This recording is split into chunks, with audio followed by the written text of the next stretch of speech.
Una ricerca che attraverso le tre discipline di danza, musica e teatro, nell'esperienza fattiva che coinvolge il pubblico e gli artisti, un'esperienza che ancora una volta conferma quanto forte e potente è il senso e il sentimento dell'arte nella direzione della catarsi. Richiama la parola catarsi il presidente della Biennale di Venezia, Pietrangelo Buttafuoco, per presentare i prossimi festival di danza, musica e teatro. Il presidente ringrazia ancora il Ministero dei Beni Culturali e, pur senza mai accennare al padiglione russa, la catarsi può essere un concetto utile anche per uscire dalle polemiche di queste ultime settimane. La parola alla direttrice della Biennale Musica. Titolo ispirato al simbolo del bambino e dell'infanzia come metafora di ascolto radicale, libero da pregiudizi e condizionamenti culturali.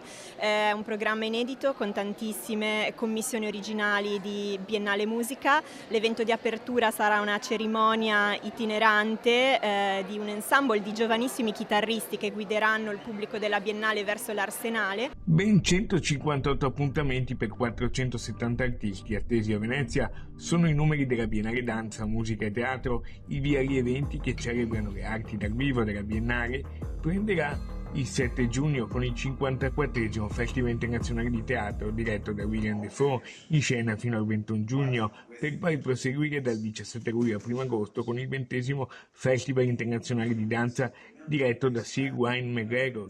Infine il 70esimo Festival Internazionale di Musica Contemporanea sotto la direzione della bravissima Caterina Barbieri sarà in programma dal 10 al 24 ottobre. Willem Dafoe sottolinea l'importanza del teatro.